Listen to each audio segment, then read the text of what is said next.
Bonjour Michel Onfray. Bonjour. Merci de nous accueillir ici, chez vous, dans l'Orne. On est à Chambois, qui est le village où vous êtes né et où vous avez grandi. Vous êtes philosophe, vous êtes essayiste, vous êtes libre-penseur. Vous êtes d'ailleurs le philosophe français le plus lu et le plus traduit à l'étranger. Vos deux derniers livres, et j'y ferai référence pendant l'émission, c'est La Nef des Fous, une sorte de journal de bord de l'année 2020, et puis L'Art d'être français qui vient de paraître, où vous vous adressez notamment aux jeunes. On peut vous lire, on peut puisque maintenant vous avez votre propre chaîne télé, Michel Onfray TV, et puis le Front Populaire, c'est le nom de votre revue très engagée. Je voudrais d'abord qu'on pose votre regard depuis ici sur la France et sur notre époque. Et il y a eu ce geste, cette gifle vis-à-vis du président de la République. Quand vous voyez cette image du président giflé, qu'est-ce que vous ressentez? Moi, je suis contre toutes les violences. Je pense que quand Emmanuel Macron se fait photographier avec des garçons torse nu qui font des doigts d'honneur, c'est une violence. Que quand Emmanuel Macron se prend une gifle, c'est une violence. Et que quand Jean-Luc Mélenchon, par exemple, nous explique que finalement le pouvoir utilise ou commandite, enfin c'est assez subtil pour qu'on puisse croire les deux, les attentats pour pouvoir mettre en place les gens qu'il a envie de mettre en place ou soutenir les gens qui se trouvent déjà en place, ce sont des violences. Donc il y a une multiplication des violences qui est insupportable. Moi je suis pour le débat, le dialogue, l'échange, l'honnêteté dans l'échange. On n'est pas d'accord, on dit qu'on n'est pas d'accord. Et je pense que toutes ces violences, toutes ces haines interdisent le dialogue, interdisent le débat, et qu'on a besoin de dialogue et de débat, mais qu'on est dans une civilisation qui s'effondre, et qu'une civilisation qui s'effondre méprise le dialogue, méprise le débat, et adore absolument l'insulte, le mépris. Vous avez dit beaucoup de choses, je voudrais qu'on s'arrête sur quelques points. D'abord sur le fait que j'ai quand même l'impression que vous mettez un peu sur un pied d'égalité, par exemple, la photo d'Emmanuel Macron avec des hommes torse nu, comme vous l'avez dit, et la gifle qui lui est faisant un doigt d'honneur. C'est le chef de l'État. C'est le chef de l'État. Il peut se faire surprendre par cette photographie, mais le lendemain, ses services de communication peuvent expliquer qu'il a été surpris par une photographie. C'est presque comme si vous disiez, bon, bah, c'est lui qui a commencé. Non, je dis pas ça. Je dis simplement que dans un monde où on accepte ce genre de règles du jeu, où on fait venir des youtubeurs qui font des galipettes dans l'Élysée, tout devient possible. Vous imaginez une gifle à François Mitterrand? Non, mais... Vous imaginez une gifle au général de Gaulle? Bah, le général de Gaulle, il a même subi des tentatives d'assassinat. C'est autre chose. Je veux dire, la tentative d'assassinat, ça a une espèce de dignité qui n'est pas celle de la gifle. Un jeune garçon qui gifle un président de la République, je le redis, je ne défends pas ça. Je dis juste que quand on se met dans la situation de se faire gifler, le philosophe invite à réfléchir sur la gifle. Dès qu'on commence à faire son travail de philosophe en disant « essayons d'expliquer », vous savez, cette espèce de formule que je déteste, qui est héritée de mai 68, de quoi la gifle est-elle le nom ? De quoi Sarkozy est-il le nom? Je déteste cette formule. Mais je veux dire que le travail du philosophe, c'est pas de dire « Ah, c'est pas bien une gifle » ou de dire « Ah, c'est bien une gifle ». Non, c'est de dire pourquoi cette gifle. C'est juste ce que je suis en train de faire. J'ajoute, si vous voulez que je joue au jeu du « c'est bien, c'est pas bien », j'ajoute que c'est pas bien. Donc on est d'accord là-dessus. Hein. Ça n'est pas bien. Ça ne se fait pas, point à la ligne. Mais vous dites qu'il a désacralisé. Oui. Mais cette désacralisation, est-ce que ça ne remonte pas dans ces cas-là à François Hollande qui dit que le président, ça doit être un homme normal? Ça ne doit pas être un homme normal, vous avez tellement raison que je remonterai beaucoup plus tôt. C'est-à-dire que quand le président Pompidou se fait photographier avec une cigarette au bec, avec un pull, et qu'il appelle sa femme Bibiche, et qu'il demande à Bibiche qu'elle lui serve un whisky, c'est mort. Que quand on voit le président Giscard d'Estaing faire du ski, faire du football ou torse nu dans une piscine, c'est mort. Que quand on voit François Hollande avec des shorts sur la plage, ou que quand on voit Sarkozy en culotte à manches courtes faisant son footing et regrimpant les marches de l'Élysée, tout ça c'est mort. Je veux dire simplement que ça continue, il n'invente rien Macron, il est juste le petit-fils de Bibiche. Enfin, il est peut-être aussi un homme de son époque, c'est-à-dire. Mais ça veut dire quoi être de son époque? Ça veut dire pour le coup, est-ce qu'il serait encore possible aujourd'hui, et d'ailleurs pas seulement en France, mais partout ailleurs, je pense aux États-Unis, je pense ailleurs, quand on voit Angela Merkel qui va faire ses courses avec son caddie et qu'elle prend elle-même les aliments qu'elle met au caddie et qu'elle passe à la caisse, vous vous dites aussi c'est mort? Ah non, je dis ça, c'est autre chose. Nous, on a une tradition républicaine en France qui n'est pas du tout la tradition allemande, fédéraliste, décentralisée, etc. C'est autre chose. Comparaison n'est pas raison. Mais imaginez, si vous voulez, on est plutôt du côté de la reine d'Angleterre. Est-ce que vous imaginez la reine d'Angleterre faisant de la trottinette, tatouée, avec des écouteurs sur les oreilles et traversant Londres comme ça? Non, il y a un moment donné où effectivement, il faut penser en termes de nation. Les Anglais ne sont pas les Américains, qui ne sont pas les Allemands, qui ne sont pas non plus les Français. Et il y a une spécificité française. Nous avons décapité le roi, Louis XVI, et depuis, nous sommes en deuil de ce roi que nous avons décapité. Macron lui-même l'avait dit précédemment, quand il s'agissait de se faire élire. Il disait que la France était en deuil d'une espèce de figure monarchique qui puisse incarner le pouvoir, dont acte. Mais on n'incarne pas le pouvoir en faisant ce qu'il fait comme il le fait et comme il s'est comporté. C'est-à-dire depuis le début. Moi, je traverse la rue, je trouve du travail. Les Français sont des Gaulois réfractaires, etc., etc. C'était du mépris ? Oui, bien sûr que c'est du mépris. C'est du mépris pour le peuple, c'est du mépris pour les gens, c'est du mépris pour les petites gens. Les gens modestes qui souffrent et qui ont juste dit au départ, les gilets jaunes, c'était quoi? C'était, on se retrouve sur les ronds-points juste pour dire, si vous augmentez le tarif de l'essence ou du gasoil, nous, on ne va pas pouvoir. On est à quelques semaines de Noël, on a déjà du mal à acheter des cadeaux à nos enfants. On ne peut pas. Avant que Mélenchon, Coquerel, la gauche, CGT, etc., se mettent à sauter à la gorge des gilets jaunes. Il n'y a pas que la gauche qui a récupéré les gilets jaunes. Marine Le Pen, tout ce que vous voudrez, le Parti Socialiste, tous ceux qui les ont récupérés et qui les ont égorgés. Mais c'est pas compliqué. Je veux dire, les partis politiques ont toujours tué le peuple. Si vous faites ça depuis le début, des jacqueries jusqu'aux gilets jaunes, en passant par la Révolution française. La Révolution française, elle s'est faite pour les bourgeois. Mais le grand paradoxe, Michel Onfray, c'est que vous nous dites, en fait, il n'est pas assez, peut-être dans le corps du roi, et celui qui le gifle crie Montjoie Saint-Denis. Ça veut dire, je ne sais pas quel âge il a ce garçon, mais ça veut dire... 28 ans. Pardon, 28 ans. 28 ans. Mais ça veut dire qu'il y a une espèce de jeunesse politisée pour ce que ça vaut. Je veux dire, il y a 30 ans, cette jeunesse politisée à 28 ans, elle disait Mao, Trotsky, Lénine, Che Guevara, il faut refaire des Vietnams et multiplier des Vietnams. Ça valait ça, c'était une bêtise. C'est aujourd'hui une bêtise, mais c'est une bêtise qui me fait sourire. Plus largement, la question de la violence dans notre société aujourd'hui, quand vous voyez par exemple la note qui a été donnée par Gérald Darmanin au préfet, il dit, le ministre de l'Intérieur, depuis le début de l'année, nous assistons au développement des faits extrêmement violents qui, assure-t-il, sont vraisemblablement liés aux conséquences de la crise sanitaire dans notre pays et c'est en train de sortir. Est-ce que c'est pour ça? Est-ce que c'est parce que ces violences, elles étaient sous une sorte de couvercle et que le couvercle s'ouvre? Non, mais Darmanin, il fait de la politique politicienne, il fait exactement la même chose que Dupond-Moretti. Ce sont des gens qui n'aiment pas la France, ce sont des gens qui ne défendent pas la France, ce sont des gens qui n'ont pas le sens de l'État. Mais c'est très grave ce que vous dites, Michel. Mais c'est grave, mais c'est vrai. Gérald Darmanin et Éric Dupond-Moretti n'auraient pas d'amour, n'aimeraient pas la France? Oui, je vois juste des gens qui font de la politique politicienne. Il y en a un qui était en train de figurer sur une liste régionale et qui s'en va avec l'argent du contribuable faire campagne contre Marine Le Pen en nous expliquant que Marine Le Pen c'est le fascisme, etc. Mais vous ne pouvez pas vous dire à l'inverse que peut-être c'est assez courageux d'avoir pris son bâton, d'avoir été face au peuple, justement. Vous dites que c'est un mépris du peuple. Face au peuple. Là, tout d'un coup, il va se présenter face au peuple. Vous plaisantez. Face au peuple, je veux dire, le préfet fait le nécessaire pour qu'il y ait un cordon de sécurité, que le peuple soit tenu à distance, qu'on ait juste des gens qui aient probablement leur carte au parti pour qu'ils puissent dire Macron président, ou ce genre de choses. C'est le contraire du courage. Pourquoi vous le chargez Je ne le charge pas lui. Je veux dire, vous pourriez, à l'inverse, vous dire, voilà, quelqu'un qui, justement, vient du peuple, a travaillé, a même défendu... Mais venir du peuple ne suffit pas, il faut y rester. Ça suffit pas de dire ma mère était femme de ménage si on est devenu un crétin fini. Je ne parle pas de Dupond-Moretti. Non, je pense plutôt de Gérald Darmanin, je pense. Ou de Gérald Darmanin, qui en voudra, je sais pas. Je pense que M. Dupond-Moretti a aussi des origines modestes. J'ai des origines modestes et ça suffit pas. C'est pas non plus des quartiers de noblesse qui vous permettent de dire n'importe quoi ou de faire n'importe quoi. Encore faut-il être fidèle au milieu dont on vient.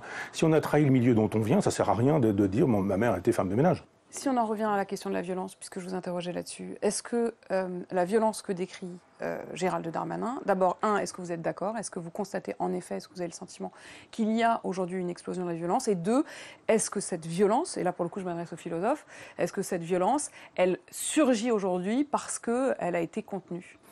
Non, cette violence, elle existe et elle est niée depuis une quarantaine d'années. Voilà. On ne vous parle pas de l'insécurité, on vous parle du sentiment d'insécurité.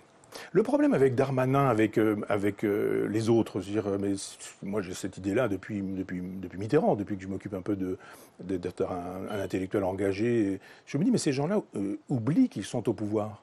Darmanin, il fait campagne. On a juste envie de lui dire, mais mon garçon, tu es ministre de l'Intérieur. Agis, bosse, vas-y. Ne dis pas, il faudrait, nous devrions, nous allons faire ceci, le crime va rester impuni, c'est inadmissible, la République ne le permettra pas. On s'en fout de ça, qu'il reste dans son bureau, qu'il bosse, on les voit trop à la télévision, ces gens-là. Quand vous êtes sur un territoire, sur un lieu, vous ne travaillez pas. Ou alors vous travaillez pour votre image, vous travaillez pour les médias. Vous travaillez pour l'image. Alors oui, ces gens-là, ils travaillent pour leur image, mais qu'ils restent dans leur bureau et qu'ils travaillent. Michel Onfray, quand même, sur cette question, encore une fois, de la violence. Il y a eu ces tribunes d'anciens et de militaires de l'active qui parlent d'une guerre civile qui couve. Est-ce que ce constat aussi, vous le partagez? D'abord, je souscris à cette tribune. J'apporte mon soutien à tous ces gens qui sont au quotidien et qui voient le quotidien, qui disent le quotidien, et qui s'entendent répondre par les idéologues qui sont au pouvoir, par idéologie, un certain nombre de journalistes, de radios du service public, France Inter, etc., de dire mais le réel que vous voyez n'existe pas. Voilà ce que s'entendent dire des gens qui ont quand même dit des choses extrêmement simples et claires. Ce sont des gens qui ne font pas des phrases, ce sont des gens qui utilisent le sujet, le verbe, le complément pour faire une phrase claire et pour exprimer clairement les choses. Ils ont dit quoi? Ils ont dit si vous ne faites rien, alors il va se passer une guerre civile. Dans ces cas-là, vous demanderez à l'armée d'active de faire un certain nombre de choses et à ce moment-là, il y aura du sang versé. S'il vous plaît, faites quelque chose avant que nous en arrivions là. C'est ce qui est dit, en substance. J'invite les gens à lire le texte. Dans le texte, il y a aussi l'engeance des quartiers. Ça vous... Oui, mais l'engeance des quartiers, tout le monde le sait. Je présume que vous n'habitez pas dans ces quartiers, moi non plus. Et un certain nombre de gens qui habitaient dans ces quartiers sont rentrés chez eux. Et un certain nombre de gens qui étaient d'ailleurs des juifs ont quitté ces quartiers-là pour faire soit leur alias, soit partir de ces endroits où ils savent très bien qu'ils risquent de se faire décapiter. Parce qu'ils y étaient menacés? Parce qu'ils sont juifs et que dans ces quartiers, il y a de l'antisémitisme. Disons les choses, précisément. Aujourd'hui, l'antisémitisme est poursuivi, tant mieux. La phallocratie, la misogynie est poursuivie, très bien. L'homophobie est criminalisée, c'est formidable. Simplement, si vous vous en réclamez et que vous êtes du bon camp, et je ne vais pas tourner autour du pot, c'est-à-dire si vous dites que c'est l'islam qui vous permet de le dire, alors à ce moment-là, vous avez le droit d'être antisémite, il suffit juste d'être antisioniste. Vous avez le droit d'être phallocrate, misogyne, il vous suffit juste de dire que finalement vous faites respecter les traditions. Finalement, si je résume, et je ne veux pas le faire sans que vous me disiez si c'est juste ou non... Si vous voulez, l'antisionisme aujourd'hui, c'est l'antisémitisme, voilà. Je résume. Pour vous, c'est clair? Oui. Est-ce qu'il y a une forme d'antisémitisme chez Jean-Luc Mélenchon ou ses compagnons? Il y a un antisionisme qui est clairement un antisémitisme déguisé. Au fond, est-ce qu'il y a déjà de tout cela dans la phrase de Jean-Luc Mélenchon quand il dit « Vous verrez que dans la dernière semaine de la campagne présidentielle, nous aurons un grave incident ou un meurtre. Cela a été Mera en 2012. Ça a été l'attentat la dernière semaine sur les Champs-Élysées. Avant, on avait eu Papivoise, dont plus personne n'a jamais entendu parler après. Tout ça, c'est écrit d'avance. Nous aurons le petit personnage sorti du chapeau. » C'est compliqué parce que tout le monde a bien vu que dans les jours qui précèdent une élection, il y a toujours évidemment une exploitation de la réalité dans des logiques militantes. En ce sens, Mélenchon n'a pas tort. Il a laissé croire que ces choses n'étaient pas seulement instrumentalisées, mais qu'elles étaient commandées et téléguidées. C'est plus problématique. Ça, c'est faux. C'est évidemment faux. Je pense que c'est un peu la personnalité de Mélenchon, quand même. Un concentré d'un certain nombre de pathologies, entre la paranoïa, la schizophrénie, la mégalomanie, le narcissisme, etc. C'est-à-dire que Mélenchon aurait pu dire, attendez, vous avez mal compris, plutôt que de dire, j'ai pas dit ça. Si vous dites, j'ai pas dit ça, quand toutes les images montrent que vous l'avez dit, ça va pas. Si vous dites juste, je me suis mal exprimé, mais ça veut dire juste que vous fassiez amende honorable en disant ce que j'ai voulu dire, et je vais vous faire une explication. Là, les gens peuvent évidemment entendre un certain nombre de choses. Qu'effectivement, dans les 15 jours, qui sont des 15 jours hystériques, qui précèdent l'élection, tout soit utilisé, tout soit utilisable. Il a dit ceci, il a fait cela, il a mis une virgule ici, il n'aurait pas dû la mettre. Vous avez vu comment il était habillé, il avait ceci. C'est une hystérie totale. C'est-à-dire que le soir où le président de la République est élu, on commence à travailler à sa réélection et pendant 5 ans, ça continue. Vous imaginez bien le point d'acmé quand on y arrive. Ça veut dire que les, 200, 300, 400 personnes qui travaillent à la communication du chef de l'État ou de celui qui est susceptible de devenir chef de l'État, tout le monde utilise... Vous exagérez un peu, il n'y a pas 300 personnes. Vous en faites une masse de communicants. Vous imaginez que chez Macron, il n'y a pas autant de gens ? Non. Quand vous avez les pouvoirs, l'argent de l'État, les pouvoirs de l'État, les budgets de l'État. C'est contrôlé quand même aujourd'hui, on ne peut pas faire n'importe quoi. Mais vous avez des gens qui font partie de bureaux, et ils font des études, ils font des analyses, qui contrôlent quoi, qui contrôlent qui. C'est l'État qui contrôle ce que l'État fait dans ces cas-là. Donc j'enlève les centaines, voilà. J'ai pas le chiffre, mais un certain nombre de personnes qui peuvent aller jusqu'à des centaines, qui travaillent à tout ça, la communication, l'image, ce qu'on peut faire, pourquoi on s'en va dans les territoires, et qu'on arrive comme Biden qui veut laisser croire qu'il est jeune, et qui fait 10 mètres à pied en courant comme ça devant les caméras, qui vous avez vu, je suis jeune. On le voit arriver comme ça, Macron, là. Il est en train de semer son... On se dit, mais tout ça est pensé, tout ça est réfléchi. Donc, il y a quelque chose de vrai dans l'idée de dire, tout fait feu. Et on fait feu de tout bois quand il s'agit d'être élu ou pas réélu aux élections présidentielles. Maintenant, autre chose est de dire que tout est écrit d'avance. Que tout est écrit et que d'une certaine manière, on connaîtrait les attentats, qu'on les laisserait faire, peut-être qu'on les commanditerait, que là évidemment c'est n'importe quoi. Sur le propos de Mélenchon, je dis peut-on le penser, peut-on le réfléchir, peut-on l'analyser? Il a eu tort en disant ce qu'il a dit et en ne revenant pas sur ce qu'il a dit. Il a dit quelque chose qui est susceptible d'être entendu, à savoir, il y a un moment d'hystérie qui précède les élections présidentielles dans lequel tout est possible et la morale n'a plus évidemment sa place. On nous installe déjà dans une forme de duel, je dis on, c'est-à-dire je me mets dedans, hein, les médias, mais aussi les politiques dont on sent bien qu'aujourd'hui, la première question à laquelle ils s'efforcent immédiatement de répondre, c'est en cas de duel, sous-entendu le duel est déjà là. Est-ce que c'est lucide de dire ça ou est-ce que c'est cynique? Écoutez, on devrait quand même, là encore, réfléchir en philosophe et sur la longue durée en se disant mais... c'est quoi les sondages qui sont incapables de prévoir que Jean-Marie Le Pen sera présent au deuxième tour des présidentielles en 2002 ? Quid des sondages quand ils sont incapables de montrer que Lionel Jospin va être évincé lors du premier tour ? Il y a un moment donné où on se dit mais ces gens ont tous les droits, c'est-à-dire mentir pendant des semaines, et quand le réel leur donne tort, dire moi j'ai pas eu tort.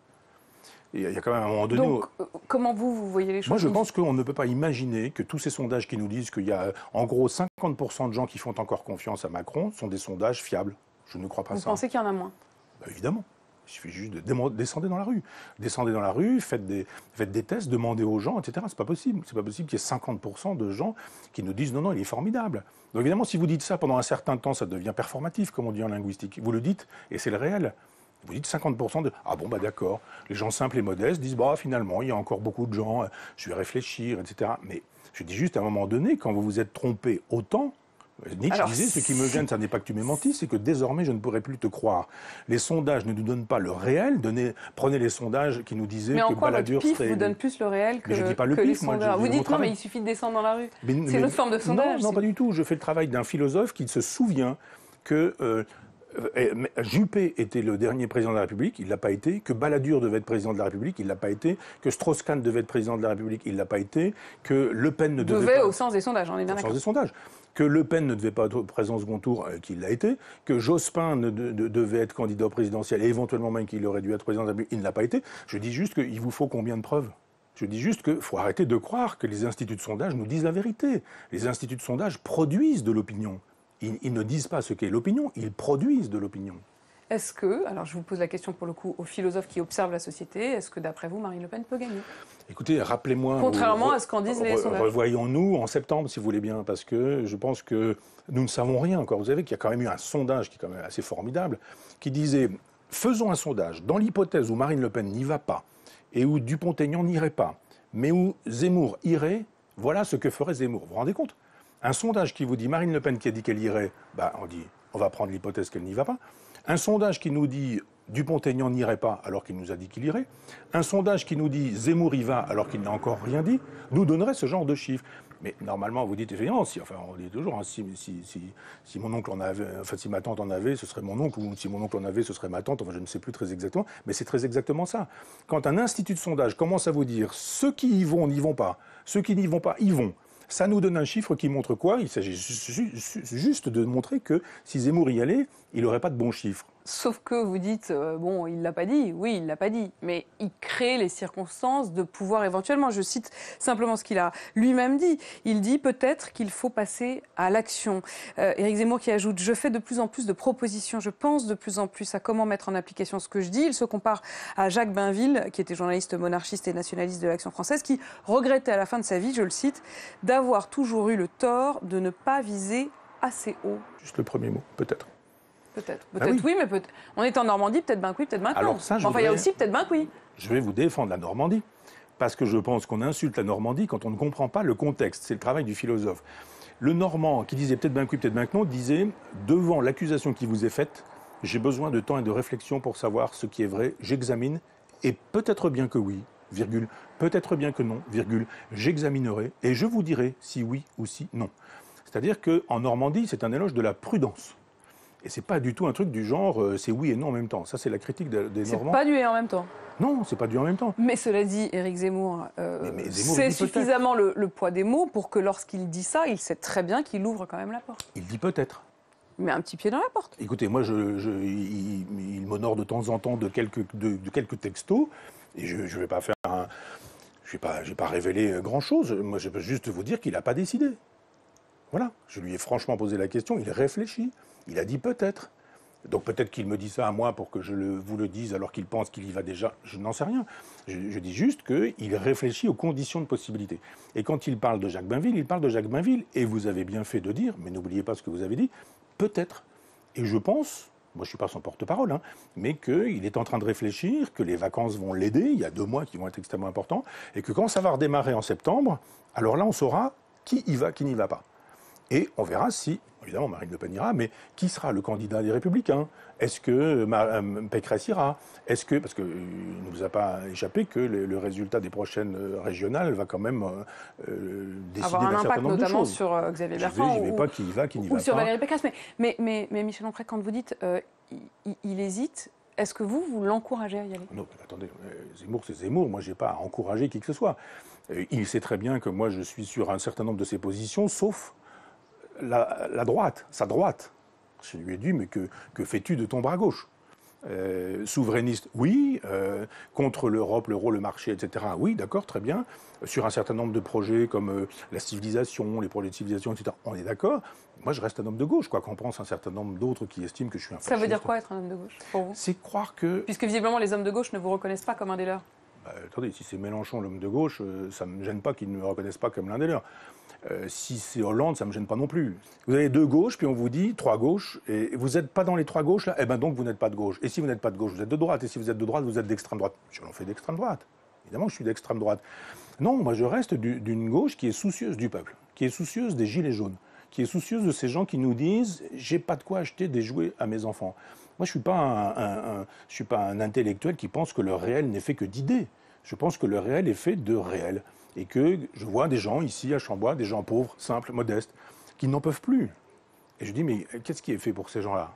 Alors Éric, il a des visions générales, il a des visions du monde très globales, etc. Mais je lui dis, et les gilets jaunes, et les gens simples, et le petit peuple, que fais-tu pour lui? Et qu'est-ce que tu fais sur les questions de chômage, de misère, de pauvreté? Est-ce que tu vas juste te contenter de dire qu'il faudrait... remettre les gens au travail jusqu'à 67 ans, repousser la date de la retraite, etc. J'ai dit, si c'est ça, effectivement, je ne te soutiendrai pas. Je ne soutiendrai pas un Éric Zemmour qui ne verrait pas qu'il y a une partie de la gauche qui existe aussi. Quand on veut, comme mes amis de Front Populaire, Stéphane Simon et quelques autres dans la maison, nous proposons de réunir les souverainistes de droite, de gauche, d'ailleurs et de nulle part, je pense que Éric Zemmour réunit bien les souverainistes de droite. Je lui dis juste... et les souverainistes de gauche, que fais-tu pour eux, et ceux d'ailleurs, et ceux de nulle part. Et il est attentif à ma remarque. Michel Onfray, il y a quand même une phrase aussi que je voudrais vous retourner à vous, c'est cette phrase de Jacques Bainville qui dit donc à la fin de sa vie avoir toujours eu le tort de ne pas viser assez haut et donc de ne pas passer à l'action. Est-ce que cette hésitation, elle vous habite aussi parfois? J'ai dit que je n'irai pas. Maintenant, j'ai le sens de l'histoire. Vous allez me faire dire des choses que je n'ai pas franchement envie de dire, mais je veux dire, il y a un moment donné où quand... éventuellement, le pays s'effondre et qu'éventuellement, vous avez un plébiscite, pour le coup, c'est l'histoire. Là, on n'est plus dans la politique politicienne. Si vous avez un plébiscite qui vous dit c'est vous, quoi, et que les gens sont sous vos fenêtres et qu'il y a 5000 personnes sous vos fenêtres, je ne me vois pas du genre excusez-moi, mais j'ai des vapeurs et je ne peux pas. Mais c'est une fiction. Ça ne se passera pas comme ça. C'est-à-dire que je ne me présenterai pas au présidentiel. Je n'ai pas le souci de rentrer dans une perspective électoraliste, genre 5e République, je serai le président de la République, je descendrai en commande-car, les Champs-Élysées... Sauf si on vient vous chercher. Non, c'est pas si on vient me chercher, c'est si la France s'effondre encore plus vite que ce que je crains. Il y a juste un moment donné où, moi je crois à l'hypothèse de la guerre civile, c'est pas que la guerre civile viendrait, c'est qu'elle est déjà là. Alors, regardez, des gens se font égorger, des gens se font massacrer, des gens se font tirer dessus, des gens se font incendier, brûler, des policiers sont dans leur voiture et on y met le feu. C'est pas une guerre civile, ça. C'est une néo-guerre civile. Et cette néo-guerre civile, elle n'est pas à craindre, elle est à constater. Mais alors, donc, j'ai bien compris que sur la question éventuellement d'être cet homme qui, à ce moment-là, répondrait à l'appel du peuple, vous dites, vous aussi, au fond, peut-être. Vous le dites peut-être. Non. Mais Non, c'est très improbable. C'est même... Non, c'est de la casuistique. Je vous dis, dans l'hypothèse où l'histoire se présenterait à moi, ce qui n'est pas le cas, ce qui ne sera pas le cas.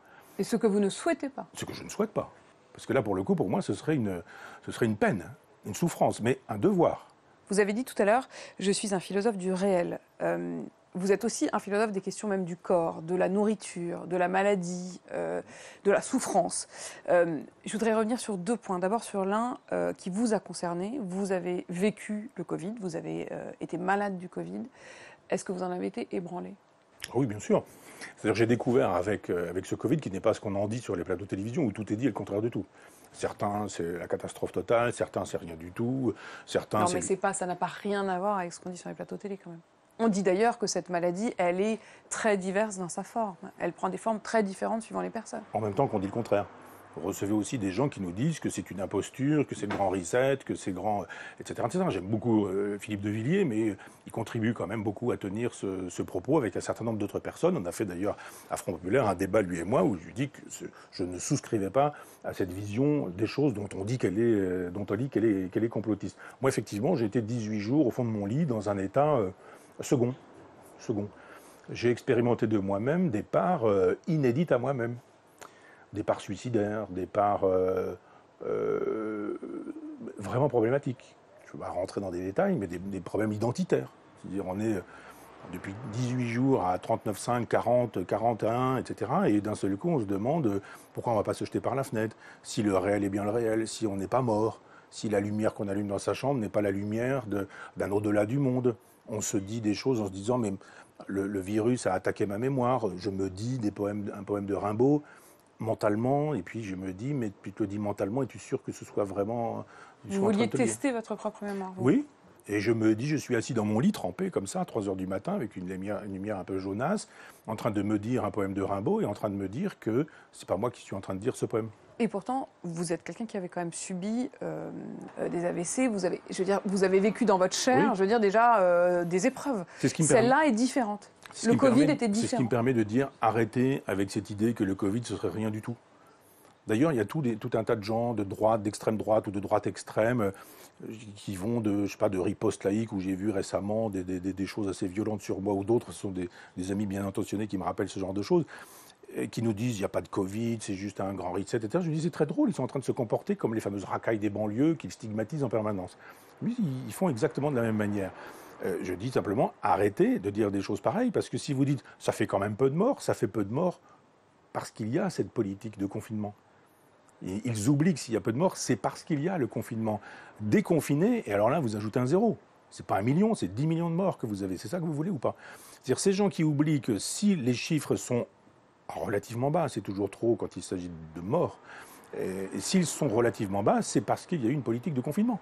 Et moi, d'ailleurs, dès le départ, j'ai dit, vous ne confinez pas assez, vous avez tort de ne pas confiner, vous avez tort de ne pas faire référence au masque, vous avez tort, je l'ai dit dès le départ. J'ai même écrit un livre là-dessus, parce que je pensais effectivement qu'une politique sanitaire, c'était une politique souveraine, et que c'était la politique d'un chef d'État qui protégeait son peuple. Vous avez dit de Didier Raoult, cet homme porte plus grand que lui, il est ce qu'on appelle un grand homme, un homme qui fait l'histoire en même temps que l'histoire le fait. Vous ne faites pas partie des déçus? Si. Et je vous en fais la confidence.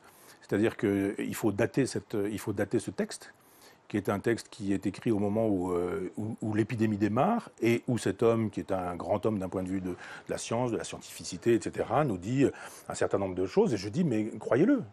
Moi, j'ai été malade souvent, comme vous l'avez rappelé, ma compagne est décédée d'un cancer. J'ai fait confiance à des médecins. C'est pas à moi de dire à un médecin, vous avez tort. Vous me proposez une thérapie, vous avez tort. Vous me dites qu'il faut faire cette chimiothérapie, vous avez tort. Ou de dire, vous me faites ce diagnostic, vous avez tort. Je fais confiance. Donc je vois un homme qui nous dit, moi je suis épidémiologiste, moi j'ai pensé cette question, moi c'est mon métier, moi j'ai fait ça, etc. Il faut soigner comme ceci, comme cela, il faut faire ceci, comme ça. J'ai dit, suivons-le. Il me téléphone, on se parle, on a une longue discussion épistémologique, c'est-à-dire de la construction de la vérité sur le terrain scientifique. L'amitié, c'est beaucoup plus exigeant que ce qu'il y a eu entre Raoult et moi, et le professeur Raoult et moi. Il y a eu une estime entre lui et moi. Il m'a envoyé son livre, j'ai lu ce livre, et je ne veux pas rentrer dans le détail. Simplement, je me suis dit, non, je ne peux plus. Voilà, je ne peux plus. Il y avait trop de choses avec lesquelles je n'étais pas d'accord, des choses factuellement fausses, des choses qu'on ne pouvait pas dire. Et bon, voilà, simplement, vous me faites dire des choses que je n'ai jamais dites, je n'aime pas. Ça vous trouble en fait, ça vous chagrine presque. Je pense qu'il faut savoir reconnaître ses erreurs. Et commettre une erreur est une chose, dire qu'on n'a pas commis d'erreur quand la preuve est faite qu'on a commis une erreur est une autre chose. C'est pas grave de commettre une erreur, c'est pas grave de se tromper. Il faut éviter de dire qu'on l'a pas dit. Il ne faut pas éviter de dire il n'y aura pas de deuxième vague quand il y a une deuxième, une troisième. Il ne faut pas présenter des schémas quand on voit une vague, deux vagues, trois vagues et dire c'est la même vague. Non, je ne peux pas accepter que quelqu'un nous fasse voir trois vagues et nous dise vous avez vu, il n'y a pas trois vagues, il n'y en a qu'une. Moi, je suis un grand garçon, quand je vois trois vagues, j'en vois trois. Et quand quelqu'un me dit, vous voyez trois vagues, vous vous trompez. C'est pas trois vagues qu'il faut voir, c'est une vague. Vous êtes déçu de lui, vous êtes un peu déçu de vous aussi, en fait. Non, pas déçu de moi, parce que je me connais. L'un de mes défauts, c'est de facilement faire confiance, c'est de facilement accorder mon amitié, mon affection, c'est de tout donner tout de suite, et puis d'être obligé parfois de tout reprendre rapidement. Je ne suis pas assez prudent, je ne suis pas... Pas assez normand. Pas assez normand, sûrement, en ce sens, non.